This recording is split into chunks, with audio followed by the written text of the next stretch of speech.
Բարի օր, ինչպես ամեն շաբաթ օր, այսօր եւս հանրային ռադիոյի եթերում հանրամեդիայի հերթական թողարկումն է, ես Լևոն Սարդարյանն եմ եւ ինչպես ամեն շաբաթ օր այս ժամին մեզ իմ գործընկերների հետ, այս անգամ գործընկերների հետ չէ, իմ շատ հարգելի այսպես հիմա ընդունված է, չէ, բառը գործընկերների հետ կքննարկեմ այն մի կարգի գործընկերների հետ կքննարկենք մեդիայի խնդիրները, իսկ այսօր այդ հարցում ինձ օգնելու են հասարակական գործիչ Գարեգին Միսկալյանը եւ սահմանադրագետ Արտաշես Խալասյանը, բարև ձեզ։ Բարև ձեզ։ Մի քանի ամիս առաջ, երբ Գարեգին Միսկալյանը մեր մոտ էլի այստեղ այս ստուդիայում քննարկում ենք մեդիայի խնդիրները, մի միտք ասեց, որով ես այսօր ուզում եմ սկսել մեր քննարկումը ու շարունակել այդ քննարկումը, ասեց, որպեսզի մենք հասկանանք մեդիան լավն է թե վատն է, մենք նախ պիտի հասկանանք ինչ նպատակ ունի մեդիան, այսինքն ինչ նպատակ է իր առջև դրվում լրատվամիջոցները ընդհանուր առմամբ եւ առանձին վերցած լրատվամիջոց մասնավորապես հիմա տեսեք, քանի որ մեր լրատվամիջոցները այսպես պարտորեն բոլորը հերթով, շարքով, կարգով հայտարարում են, որ իրանք չափազանց ազատ են, չափազանց անկախ են, նպատակները իրենք են որոշում, եկեք այդ նպատակների մեջ մի հատ հասկանանք իրականում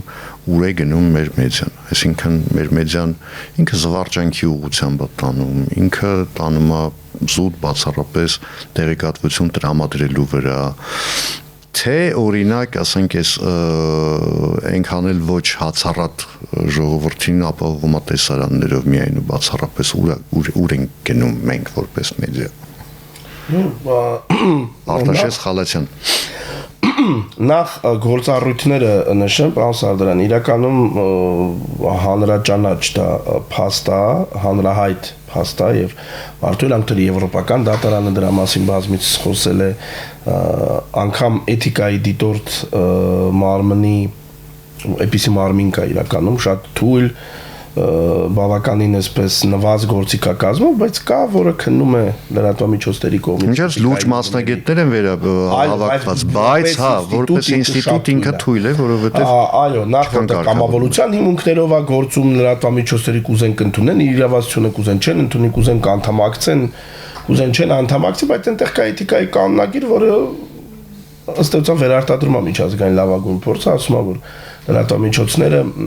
նպաստում են հանրային բանավեճին, եվրոպական դատարանը ասում է, որ հասարակությունը ունի տեղեկացված լինելու իրավունք եւ լրատվամիջոցների դեր այդ թվում դա է, լինել խողովակ պետության եւ հասարակության միջեւ, բարձրացնել հանրության հուզող խնդիրները եւ որ ամենակարևորն է թերևս հանդիսանալ հարթակ տարբեր հայացքների եւ գաղափարների բախման, համադրման համար։ Հիմա մենք ինչ ունենք այստեղ, այս ամբողջը վերցնում ենք դնում ենք մի կողմ։ Ունենք լրատվամիջոցներ, որոնք ավելի շատ միջնադարում բան կար, չէ, ասասիններ էին կոչվում, այդպես գաղափարական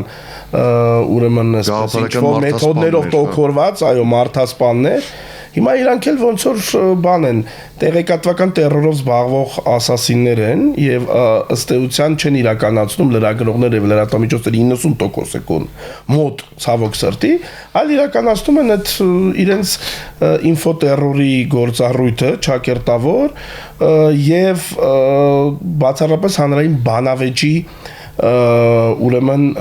ֆունկցիա չեն իրականացնում նպաստելուն, հա, այլ դրա փոխարեն բան են անում, հա, այդ տեղեկատվական մունետիկի դեր են կատարում, ինչ որ խմբավորման, այսպես ասենք, խոսացող գլուխներ են։ Այսինքն օրինակ ինչ որ մի հայտնի օլիգարխ, քաղաքական դեմք, քաղաքական գործիչ, ասենք, պետք է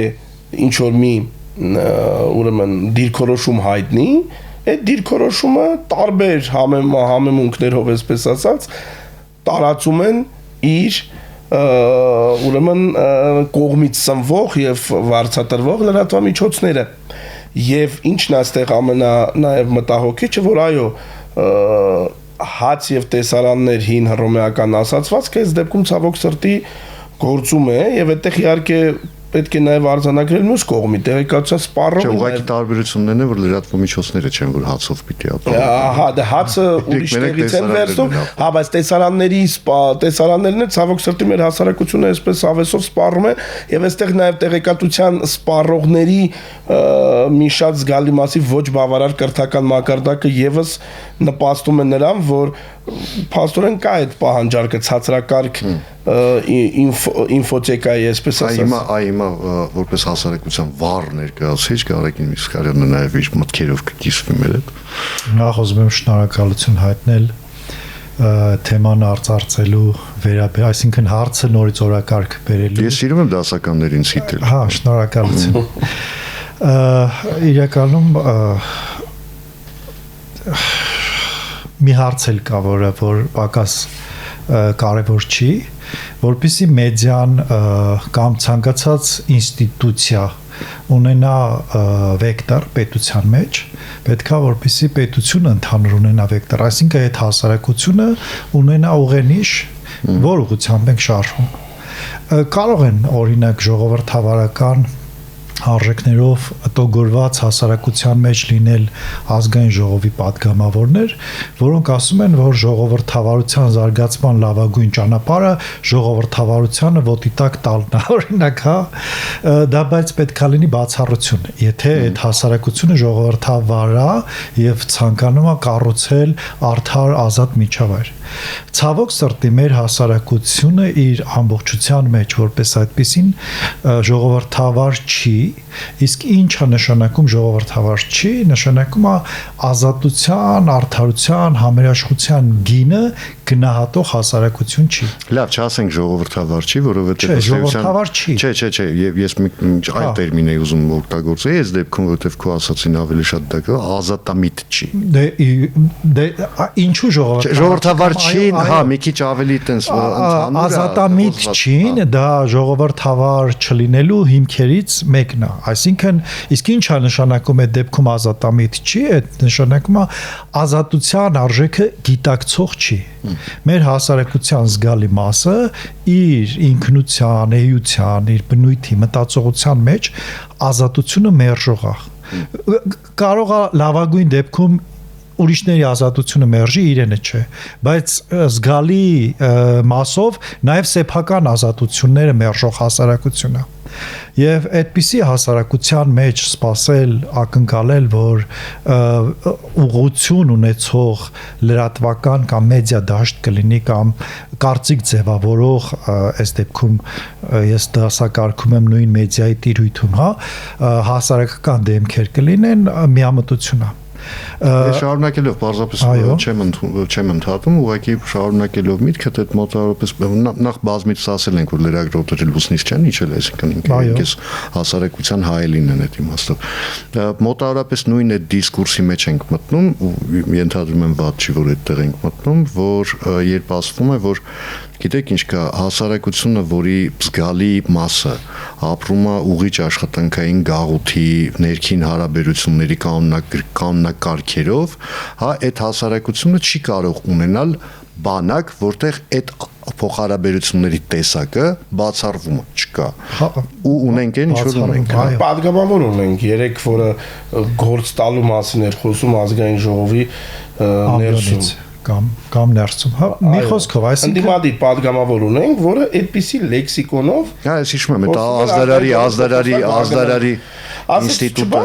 Լևոն Քոչարյանի մասին է խոսք, ասեց գործ եք տվել մեր գործընկերոջ վրա, ինչա թե փոխոսնակ Վահագն Ալեքսանյանը Կազանց падգամավորին նկատմամբ կիրառելով կարգապահական տույժ դալիճից հեռացնել է, երբ որ նա չէր ընդդիմացավ, ասեց ներս եկեք։ Ես մի 10 տարի հետ գնացի, կհիշեք, այն ազդարարի ինստիտուտը, որը ներդնեին, հա, այն որ ասեց գործ տալու մասին օրենք եկավ։ Դրանք առանձին դրվագներ են, որոնք ընդհանրապես բնորոշում են այն իրավիճակը, որում մենք հայտնվել ենք։ Բայց եթե ես ուզեի խոսել լուծումների մասին, այսինքն երեք փողոցում քայլում եմ մի կին ինձ անծանոթ մոտեցավ բարևեց, բայց ես ես հետևում եմ, դուք տեղին քննադատություն եք հնչեցնում, բայց լուծումներ չեք առաջարկում եւ ես շատ խիստ վրդոված եմ, հիմա ես փորձեմ առաջարկել լուծումները։ Մի անգամ էլ ինձ մեկը ասեց, ես ես հետևում, բարձր ոստիկանություն։ Չէ, այս դեպքում դա չէր։ Եթե էլի փորձենք հերվից նայել, հա, այս մեր իրավիճակին, արտաքին դիտորդի աչքերով։ Իհարկե հիմա կասենք, որ կրթությունն է կարևոր, դե պետք է դպրոցից սկսել եւ այլն, բայց քաղաքական կամք է պետք ինչ որ տեղից սկսելու համար։ Այդ քաղաքական կամքը կարող է լինել միայն խնդրի գիտակցելու պարագայում։ Եթե կոմոդ ոչ մի տեղը չի ցավում, դու բժշկի չես դիմում, որովհետև դե ով ունի դրա հավեսը, իհարկե զարգացած երկրներում գրում են տարեկան մի անգամ ստուգում են անցնում ինչ որ տարիքից սկսած, մենք այդ մշակույթը չունենք, հետեւաբար մենք մինչև չի ցավում, այսինքն մեր համար գոնե պետքա ցավա։ Եվ ես պետք է ասեմ, որ այդ ցավացող տեղերից մեկը հենց բանակն է։ Այսինքն այդ դեպքերը, որ տեղի են ունենում բանակում եւ մենք սկսում ենք անդրադառնալ այդ խնդիրներին, դա այդ ցավն է։ Այլ դեպքում օրինակ ինձ համար այդ խնդիրը միշտ կա, կապ չունի դա բանակում որևէ ողբերգություն եղել է դրա արդյունքում թե չէ։ Այն իրավահարաբերությունները, որը մեր հասարակության մեջ ընդունված անվանել հանցագործ չէ, քրեական ենթամշակույթ, հա, ինքը ըստ էության արժեքների մերժման մասին է, այսինքն համամարտկային արժեքների։ Իմիջիալ քանի որ այսպես ստացվեց այնպես որ խոսք գնաց եւ մեդիա եւ բանակի մասին, իմ համար օրինակ բացի նրանց որ ողբերգություն այն ինչ որ լինում է երբեմն ժամանակ առ ժամանակ, հա, այդ զինվորների ինքնասպանության դեպքերի մասն է խոսքը։ Իմ համար երկրորդ ողբերգությունը այն է, որ մեդիայում դիսկուրսը երբ վերաբերում է, այդ վերաբերելի դիսկուրսը, բանակի վերաբերելի, ինքը քաղաքական է։ Ինքը բանակի մասին չի, ինքը հասարակական, ինքը զինվորների մասին չի, ինքը քաղաքականության մասին է։ Ինքը հասարակական հարաբերությունների որակի մասին է, իսկ հասարակական հարաբերությունները կարգավորվում են քաղաքականությամբ։ Այսինքն քաղաքականությունը այդ հարաբերությունները կարգավորելու մասին է։ Հետևաբար դա ուղիղ կապ ունի քաղաքականության հետ։ Հիմա ես որպես լուծում պետք է մի փոքր ակնարկ անեմ այն մասին, թե ինչ ենք արել մենք իմ գործընկեր հոկեբանի հետ ապրիլ-մայիս ամիսներին ռազմական ակադեմիայում իրենց հետ համաձայնեցրել ենք եւ իմ հեղինակած ինքնորոշման համապարփակ տեսության հիմքով մշակած բարոյ հոկեբանական, այսպես ասած, ինքնորոշման կարողությունների զարգացման ծրագրով անց ենք կացրել պիլոտային ծրագիր, որը ավարտել ենք մայիսին ու հետաքրքիր զուգադիպությամբ այսօր առավոտ ինձ զանգահարել է Համլետը, այդ խմբից մեկը, որը ասում է պարոն Գարեգին, այդտենց շաբաթ չկա, որ մենք տարբեր տեղեր են հիմա ծառայում, նույն տեղում սովորել են, բայց մենք ասում ենք WhatsApp-ի խումբ ունենք եւ այդպիսի շաբաթ չկա, որ մենք այդ մեր հանդիպումներից քննարկում չանենք։ Այսինքն այն պիլոտը, որ մենք արել ենք, ինքը տվել է արդյունք։ Ես դիմել եմ պատկան մարմիններին ավելի մեծ մասշտաբով իրականացնելու, դա մի մարդու բան չի, հասկանում եք, չէ, այս մշակույթը փոխելը հեշտ գործ չի, ես դա անցալում եմ, բայց պետքա մի տեղից սկսել, պետքա պատրաստել այն մարդիկ, ովքեր կկարողանան իմաստ եւ նոր մշակույթ ձևավորել հանրային հարաբերությունների հիմքում։ Դա պետքա զուգահեռաբար արվի եւ բանակում, եւ դպրոցում, եւ կառավարման ակադեմիայում, եւ ոստիկանությունում, եւ մանկավարժների հետ։ Պետք է ասեմ, որ եւ մեդիայում չենք կարող, ինչու, որովհետեւ մեդիան պետք է ազատ լինի։ Բայց դեռ մի երբ որ թող լինի ազատ։ Հա, բայց ոստիկանը պետք է բայց մենք ես իմ գործընկերները մեղ պիտի հստակ իմանանք ազատությունը ինչ է, այսինքն ինչն ենք մենք գնահատում։ Կներեք պետք է ընդհատեմ, այդ ազատությունը ինչ է, հարցերի հարցն է։ Եվ ըստ էության մենք բանակում մեր այդ պիլոտը սկսել ենք այդ հարցով, որ զինվորները ամենապահպանողական, այսպես ասենք, խավն է, սպաները, որոնք ազատության առաջի մերժողներն են, որովհետև բանակում կա ուղղահայաց սովետական միություն, առավել եւս կոմունիստական գաղափարախոսությունը դուրս է եկել մեր հասարակությունից եւ տեղը զբաղացրել է քրեականը, որովհետեւ այլ արժեքներ եւ այլ հարաբերության որակի մասին խոսք չի գնացել, ու հիմա մեկ էլ դու գնում ես ու այդ մարդկանց հետ խոսում ես ազատությունից, այդ առաջի 2-3 հանդիպումը շատ տարօրինակ էր, բայց դրա լուծումը կա, այսինքն այն ինչ մենք արել ենք, ստացվել է եւ ես կոչ եմ անում, չգիտեմ, պաշտպանության նախարարին հանդիպել, քննարկել, խոսենք, ես ներկայացնեմ, չեք ուզելի չենք անի։ Շատ լավ, բայց չմոռանանք ինչի համար ենք հավաքվել։ Շատ կարևոր նկատառում կա, իրականում ես Գարեգինի հետ համաձայն եմ, բայց այդ որ տարբեր ոլորտներ նշեց գործընկերս, որ այստեղ պետք է արվի, այնտեղ պետք է համախմբի մեջ, սա նշանակում է քաղաքականություն։ Այո։ Եվ այստեղ շատ կարևոր մի հանգամանք կա։ Մենք 2018 թվականին արել ենք հեղափոխություն։ Հիմա իհարկե, այսպես ասած, Վլադիմիր Իլիչ Լենինը իմ աչքի լույսը չի, բայց որպես հեղափոխության տեսաբան կամ բան իհարկե ես Քավլիցի այսպես արյուն չեմ տենչում եւ այդ արյունահեղություն չեմ քարոզում, բայց այն հանգամանքը, որ կան դասակարգային հակառակորդներ եւ եթե դու հեղափոխություն ես արել, ուրեմն դու ինչ որ մի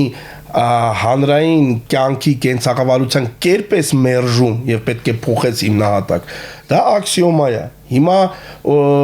երբ մենք օրինակ խոսում ենք դրա մասին, որ այ հասարակությունը կրթված չի, չգիտեմ, մեդիան եւ այլն, եւ երբեմն նաեւ իշխանության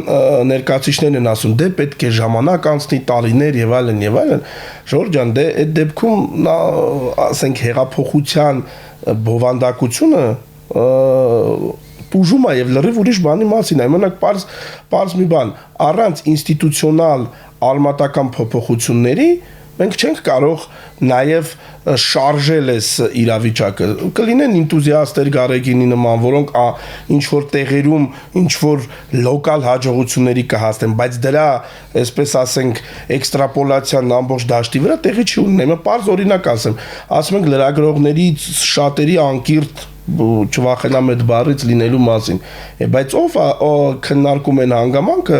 որ զանգվածային լրատվության մասին օրենքի համաձայն լրագրողի կարգավիճակի որևէ պահանջ բացի լրատվամիջոցի հետ աշխատանքային կամ այլ պայմանագիր կնքելը նախատեսված չէ, անգամ բարձրագույն կրթության դիպլոմ առաջի դեպքը չի, ուղղակի պարզապես հիշեցնեմ ազգային ժողովի մեր գործընկերներին, նաև նախկին գործընկերներին, լրագրողներին, որոնք հիմա զանգվածային լրատվության մասին օրենքը վերջին անգամ փոփոխվել է 2004 թվականին, որ ամոթը։ Մեկ էլ մի հատ այս վերջերս մի քանի տարի առաջ փոխեցին այքերը եւ սոցիալական հարթակ մեդիայի մասին օրենքն է։ Չէ, նաև այդտեղ են մտցրել, չէ, բայց դա ինքը կոնցեպտը շատ, ասենք, հա, այնքան արդեն իրավիճակը հասունացավ, որ պետքա մի երկու բան ավելացնեն սոցցանցերի եւ կայքերի մասին, ավելացած, բայց կներեք, այսօր կարող է հավաքարարը հանկարծ տոկորվի հասարակությանը լուսավորելու գաղափարով գնա մի լրատվամիջոցի հետ պայմանագիր կնքի, դառնա լրագրող, կպցնի բեյջ, հավատարմագրվի եւ իր, այսպես ասենք, շատ խորը ինտելեկտուալ հետագիծը վերստի տանի օրինակ խորհրդարան եւ մենք ունենանք այն ինչ որ ունենք եւ կարթա այնտեղ խմբագրի գրած հարցը այո եւ իմիջիալոց դա էլ է շատ ծիծաղաշարժ եւ խոսում է լրագրողների շատ զգալի մասի կրթական եւ արհեստավարչական լուրջ դեֆիցիտի մասին եթե մարդը չի կարողանում մի հարց հեռախոսից աչք առանց հեռախոսի մեջ նայելու կարդալ, դա արդեն խոսում է շատ բաներ։ Եվ հիմա եւ կարդալով հնչեցնել, բայց դե խնդիրը ինչի մեջ է, որ մենք օրինակ ունենք այսպիսի խնդիր, մենք խոսում ենք նրա մասին, որ ինչպես կարող ենք այս կոնկրետ հարցը լուծել, բացի նրանից, որ բոլորին պետք է խորհուրդ տալ գիրք կարդալ, բայց կա չէ, պետական գործառույթ, օրինակ կարգավորել այդ ոլորտը, ով է խանգարում լրագրողների լրատվական դաշտի այս բարձի թողի վիճակը, բերել ինստիտուցիոնալ ուրեմն որոշակի Ես ասեմ, որտեղ միջամտության որոշակի աստիճան կա, որից հետո այստեղ արդեն խաչվում են լրատվամիջոցների, լրագրողների ազատության։ Դե լեթող սկսեն միջամտել է, այս դեպքում իշխանության, որտեղ ես չեմ ուզում ասեմ պետության շահերը, որտեղ պետությունը մի քիչ ավելի լայն հասկացությունական ընդունված է միջալուց մեզնում, հա, չգիտես ինչի մեր մոտ էս 35 տարի իշխանությունը ու պետությունը նույնացվում են։ Հա, ես պետությունն եմ, եւ քաղաքացին ու պետությունն ու քաղաքացին հենց այդ է, քաղաքացին միշտ ընկալում է, որ ինչ որ անում է իշխանությունը, դա պետության արածն է, չէ՞, դա պետության արածն է, պետության, հա, պետության մեջ ընդդիմությունն էլ է մտնում, այն չիշխանություն չընդդիմությունն էլ է մտնում, բոլոր։ Հիմա մի ծանոթ ժուրնալիստիկայի ֆակուլտետի շրջանավարտ աղջիկ կար, աշխատանք էր փնտրում, վերջերս ինձ պատմեց, ասեց ընդդիմադիր լրատվամիջոցներից մեկի հայտնի դիմել է աշխատանքի համար, ասում էին թափուր հաստիկա, առաջի հարցը որ են տվել են, ասել են դու պատրաստ ես վիրավորել իշխանությանը։ Հա քրֆել էլի ալկեպ ասելա չէ մեզ այդպիսի ոնց էին ասել ասում խիզախ ինչ որ այսպիսի մագդիր էին ասել դեմքեր են պետք շնորհակալություն ստեսություն։ Հա ես մոտա նման մի հատ փակ խումբ ունենք այդտեղ այդ հայտարարությունը տեսել եմ անգամ անհրաժեշտ են խիզախ ահա այդ այնց ինչ որ նախաձեռնող հիմա սրա հետ կապված իմիջալոց Գարեգինի միտքը շարունակելով քրեական ենթամշակույթի վերաբերյալ հատկապես բանակում հա ինչա քրեական ենթամշակույթը նախ եւ առաջ պետությունը մերժելու մասին է։ Եթե բանակը որպես պետության հիմնասյուն ներծծված է այդ գաղափարները, դու չես կարող ունենալ հայրենասեր զինվորություն։ Պետությունը եւ արդարությունը մերժելու մասին է, որը պետության ենթամշակույթը նաեւ ասում է պետքա պետության հետ այդ կյանքով ապրողները չհամագործակցեն եւ այլն մերժեն օրենքը պետական կարգավորում, որ պետություն երբ որ ասում ենք, այն արժեքները, որի վրա խարսխվում է պետությունը։ Եվ ընդհանրապես հավաքականությունը էթնիկ ազգային, որը մեզ դարձնում է պետություն։ Հիմա այս ախտերով եթե մենք շարունակում ենք օրինակի համար այսպես փոքրիկ քայլերով դեպի մեծ նպատակ, չգիտեմ, այսպես խոսել, ուրեմն կներեք հեղափոխության օրակարգը չի իրականացվում։ Այդ դեպքում մենք պետք է հիշենք իր բոլոր թերություններով հանդերձ Վանո Սիրադեղյանին կամ Միխայել Սաակաշվիլին, որոնք ինչ որ կերպ այդ հարցը լուծում էին։ Օրինակ Սաակաշվիլին վերցել էր բոլոր քրեական ենթամշակույթի բարձրագույն աստիճանակարգության բարձրագույն աստիճան ունեցողներին մի կամեր էր տեղավորել, ասել է դե իրար մեջ որոշեք ով է ամենաբարձրը։ Եթե մենք չենք անում որևէ քայլ, որը հիմնահատակ փոխում է խաղի կանոնները, եթե մենք դա չենք անում, այդ թվում որոշակի փափուկ ուժի գործադրման պետության կողմից, կներեք այսպիսի փոքր քայլերով դե մենք փաստորեն արել ենք ռևոլյուցիա, հետո տրվել էվոլյուցիային, էլի մոտապես սենց, որը որ բնականաբար չի փոխելու մեր բանում հասարակական կյանքում որևէ բան էական բան եւ այդ անհանդուրժողականությունը որը հորդում է օրինակ տեսալուսողական մեդիայի ոլորտից հա այդտեղ մեր հառահը բավականին пассив է իրան բաղում ինչ որ փոքրիկ չէ հանուն արդարության ասենք քանի անգամ տուգանել են արդեն այդտեղ բայց այնտեղ կա դատական հայցել կան ընդդեմ հռահի բայց ես ասեմ որ կա լիցենզիայի զրկելու տարբերակ որոշակի ծանր խախտումների համար եւ ես կարծում եմ որ դրանք բազմաթիվ են բայց հրահը խուսափում է այդ քայլին դիմելուց բայց ես կարծում եմ որ սա մոտավորապես նման է նրան որ այս բալային համակարգը վարորդների համար որ մցրեցին ինչի համար մցրեցին մարդը վճարում է նորից շարունակում է խախտել Հիմա այս նույն ձևով պետք է անդրադառնալ լրատվամիջոցներին կարող տուգան իր սեփականատերերը ովքեր որ իրենց դրթում են այդ լրագրողներին դառնալ ինֆոտերորիստ իրենք ասում են մենք քո լրատվամիջոցի տուգանքներն կվճարենք քո ազգական տուգանքներն կվճարենք տանեն քեզ քրեակատարողական հիմնարկ այնտեղից էլ կհանենք փաստաբանական ծախսերդ կհոգանք ստացվում է որ ֆինանսական բանով մահակով դու այդ հարցը չես կարող լուծել այդ հարցը դու եղիր քաջարի ահա քաջարի խիզախ մի քիչ էլ խենթ բայց ես մի փոքր լրացում կուզեի անեմ իրականում այդ քրեական ենթամշակույթի դեմ պայքարի մի փոքրիկ բաղադրիչն է այն ինչ արել է Սաակաշվիլին եւ այն հիմնական խնդիրը չլուծելու հետևանքն է որ Վրաստանում նորից պրոռուսական ուժերը եկան իշխանության այսինքն արժեբանական հենքի բացակայությունը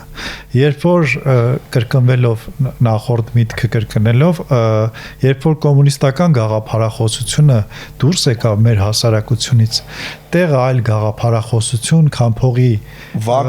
գերակայությունը չի եղել, այսինքն ով փող ունի նայամարտ, ով իշխանություն ունի նայամարտ։ Եկեղեցին իր դերը չկատարեց այստեղ այդ վակումը լցնելու։ Եկեղեցին Վրաստանում օրինակ եղավ մի քիչ վիճակը բարվոք է նաև ինչի համար, որովհետև ժողովուրդը բոլոր դեպքերում որպես հանրային լեգիտիմ ինստիտուտ իրանց եկեղեցին ընդունում է։ Ես կողմնակից չեմ եկեղեցու հետ կապել պետականաշինության այդ կարևոր խնդիրը, դե հասարակությունից է այդ պետությունը ձևավորվում։ Դե մենք իթապես բան չենք։ Արտաշեսի հիմնականում բարեհոգեբանական մենք հիմա այնվարաշ իհարկե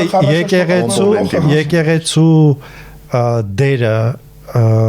հոգևոր կյանքի արժևորման, բարոյական արժեքների արժևորման տեսանկյունից շատ մեծ է, բայց պետությունը հենց նրանով է պետություն, որ ինքը ոչ թե հույսը դնում է եկեղեցու վրա, այլ եկեղեցին հավելյալ օգնություն կարելի խոսենք, էլի մենք արդեն 35 տարվա անկախություն ունենք, 35 տարվա մեջ մենք մի շատ կարևոր բան չենք տեսել որևէ մեկս, մենք չենք տեսել որ պետությունը գլոբալ իմաստով պետությունը իջեցնի այդ բուրգով քաղաքացի դաստիարակելու պատվեր ու այդ արանքում բողոքել դժգոհել նրանից որ գիտեք ինչ կա որոշ լրագրողներ լավ քաղաքացի չեն ընդ որում անել դա լինելով նաև ինչ որ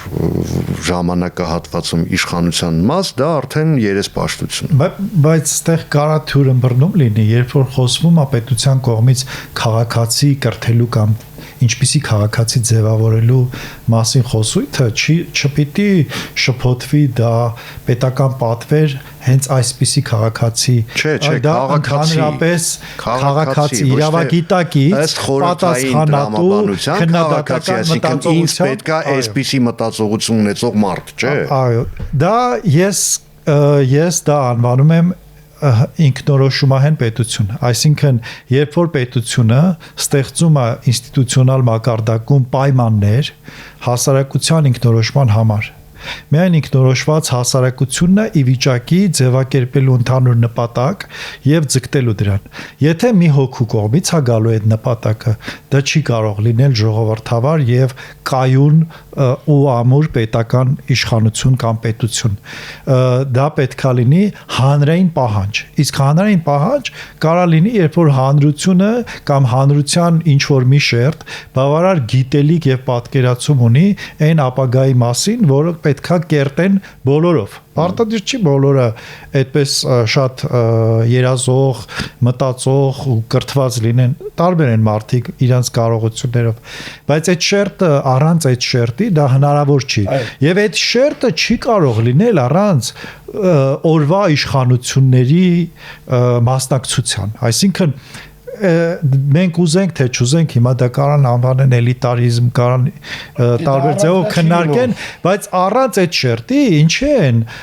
մեզ գաղութացրած պետությունները պարբերաբար ոչնչացրել մեր մտածողներին, որովհետև այդ արժեքները